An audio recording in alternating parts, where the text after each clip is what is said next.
Buenos días, estimados hermanos. Dios les bendiga a todos. Me complace dirigirme a ustedes a través de este medio y en estas circunstancias. El día de hoy vamos a hablar acerca de cómo vencer la angustia. Y vamos a tomar como modelo una historia de Jesús. Para explicar este tema, vamos a tomar el siguiente texto como referencia. Evangelio según Marcos, capítulo 14, versículos 32 al 42. Llegan a una finca llamada Getsemaní y les dice a sus discípulos: sentaos aquí hasta que yo haya orado. Toma entonces consigo a Pedro, a Jacobo y a Juan, y comenzó a sentir pavor y angustia, y les dice: mi alma está abrumada de una tristeza mortal. Permaneced aquí y velad. Y él se fue un poco más adelante y cayó en tierra y comenzó a orar que si era posible pasara de él a aquella hora. Y decía: Abba, Padre, todo es posible para ti.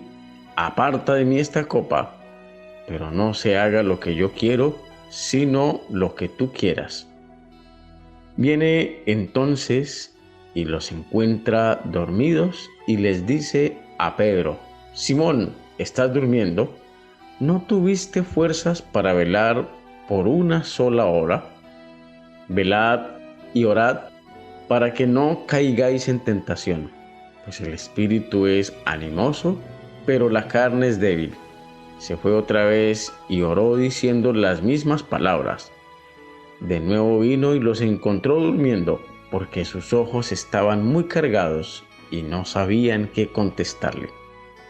Viene por tercera vez y les dice: dormid pues y descansad, ya basta, ha llegado la hora. Mirad, el Hijo del Hombre es entregado en manos de los pecadores. Levantaos, vamos, mirad, el que me entrega está aquí. Definición de la angustia. La angustia implica un estado de tensión acumulada y no liberada. Puede generarse por diversas razones. Por ejemplo, frente a la incapacidad para solucionar ciertos conflictos o por la dificultad para tomar decisiones que implica la renuncia de otras opciones. Como vemos en la historia del relato, Jesús estaba padeciendo angustia. Y es que cuando vamos a hablar de cómo vencer la angustia, Jesús es el invitado especial que nos aportará las pautas ideales para lograr este objetivo. La Biblia nos muestra en esta historia que a pesar del cansancio y de las muchas cosas por realizar, nada más importante para el maestro que su espacio para renovar sus fuerzas y su disposición para recibir de Dios las claridades que precisaba. Por eso, al llegar a Getsemaní, no dudó un instante en apartarse a orar. Esto lo encontramos en el versículo 32. Llegan a una finca llamada Getsemaní y les dice a sus discípulos: sentaos aquí hasta que yo haya orado. La oración se había convertido en Jesús en su alimento, pues nada puede aportarle a un ser humano mejores nutrientes que ella. La oración tiene la virtud de hacer que Dios incline su oído para escuchar todo aquello que aqueja al hombre y brindarle generosamente una respuesta a tiempo. Este pobre clamó y le oyó Jehová y lo libró de todas sus angustias. Salmo 34:6. Como segunda herramienta entonces, el rodearse. Jesús se rodeó de personas válidas. Jesús no se rodeó de la multitud, sino que escogió un pequeño grupo de personas válidas con quienes podía contar y a quienes les podía confiar sus congojas. Toma entonces consigo a Pedro, a Jacobo y a Juan, y comenzó a sentir pavor y angustia.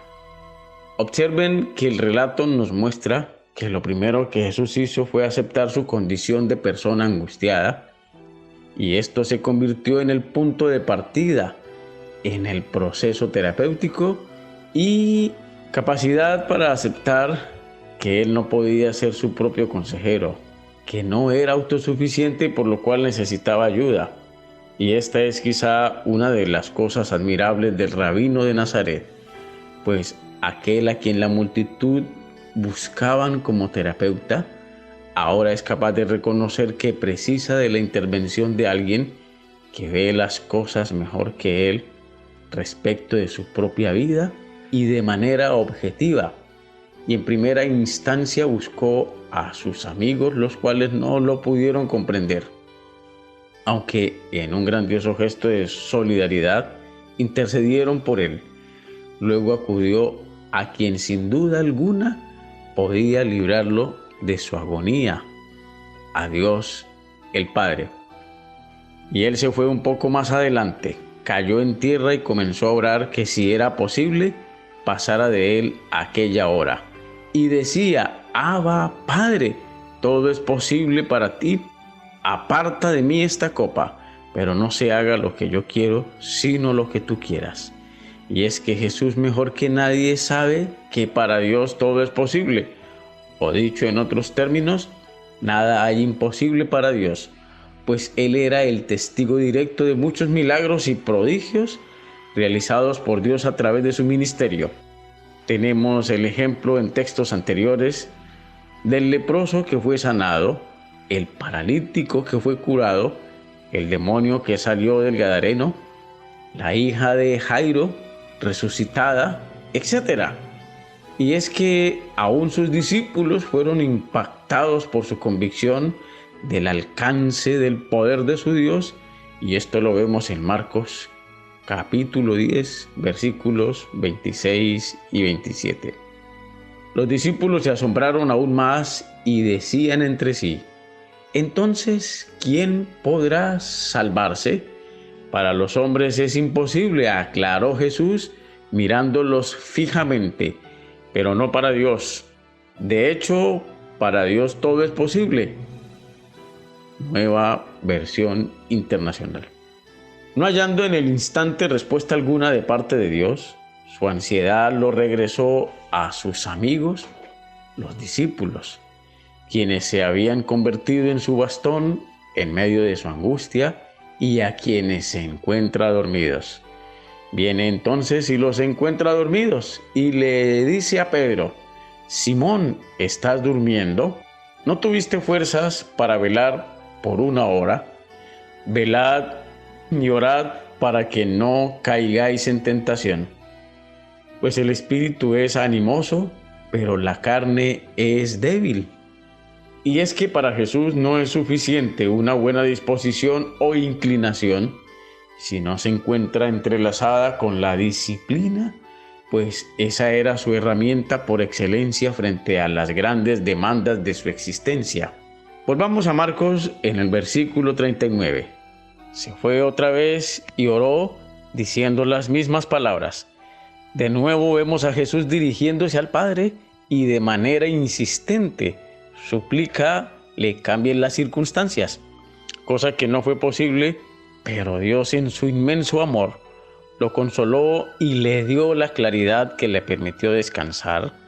No obstante, el milagro se dio, aunque no como él anhelaba, pues las respuestas de Dios superan con creces las expectativas humanas y lo libró de la angustia, de otra forma de muerte en términos existenciales. Lo libró del sinsentido y él aceptó el derrotero de su vida y lo asumió con gallardía.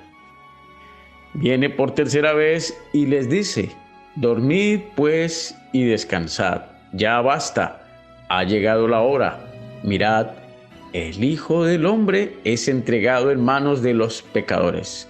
Levantaos, vamos, mirad, el que me entrega está aquí. Concluidas las cosas así, comprendemos entonces que esta situación angustiante fue la oportunidad de perlas que Dios encontró para formarlo respecto a lo que posteriormente viviría, la cruz del Calvario.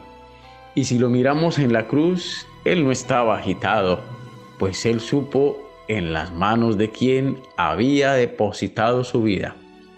Su disciplina, su actitud de humillación, su espíritu de búsqueda y su disposición para la aceptación de la buena voluntad de Dios, lo libró del sinsentido y lo llevó a convertirse en una persona testimoniable y en un factor de inspiración para otros, como es el caso del escritor a los Hebreos, en el capítulo 5, versículo 7.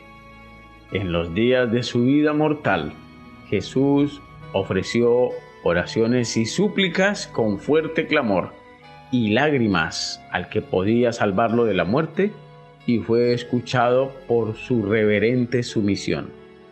Sorprende entonces ver cómo un hombre aprovisionado con las herramientas adecuadas pueda enfrentarse a la angustia y vencerla. Es posible que usted se encuentre hoy sumergido en la incertidumbre de lo que será el mañana para su vida y para los suyos, pues se encuentra afrontando una situación fortuita. Probablemente usted esté obnubilado producto de la angustia que lo acompaña, que no se distingue de la de Jesús. Sea cual sea la situación que esté viviendo, Dios lo quiere llevar a entender que las herramientas que usó Jesús están hoy a su alcance, que la disciplina y la oración son las herramientas por excelencia del creyente y que usted puede acceder a ellas, que la aceptación de estar viviendo el conflicto interno es la puerta que se abre a una nueva experiencia con Dios, que reconocer que solos no podemos y que la iglesia es la comunidad terapéutica de la que debemos rodearnos, que ir al Padre y estar dispuestos a obedecer sea cual sea la demanda, serán la mejor decisión que usted habrá tomado en su vida, pues promesas de Dios están esperándolo o esperándola. Y el apóstol Pablo nos lo afirma en su carta a los Filipenses en el capítulo 4, versículos 6 y 7, donde expresa: no se inquieten por nada, más bien en toda ocasión, con oración y ruego, presenten sus peticiones a Dios y denle gracias, y la paz de Dios, que sobrepasa todo entendimiento, cuidará sus corazones y sus pensamientos en Cristo Jesús. De manera que quiero que me acompañe allí donde está, cerrando sus ojos, y en un acto de humildad elevemos una oración a Dios, confiados en que Él, así como a Jesús, también a nosotros nos va a librar de la angustia. Soberano Dios y Padre bueno, en esta mañana nos presentamos delante de ti en la confianza del poder tuyo para librarnos de esta condición angustiante. Confiamos en tu prontitud a responder nuestra ansiedad. Confiamos en tus recursos al alcance nuestro, Dios mío.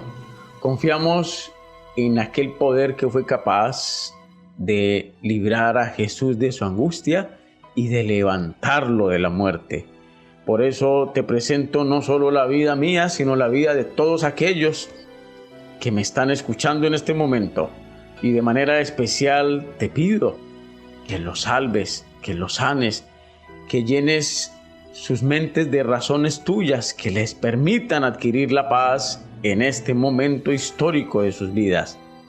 Así que confiamos en ti, Dios mío, en que estás perfeccionando la obra que en ellos has iniciado. En el nombre de Jesús. Amén.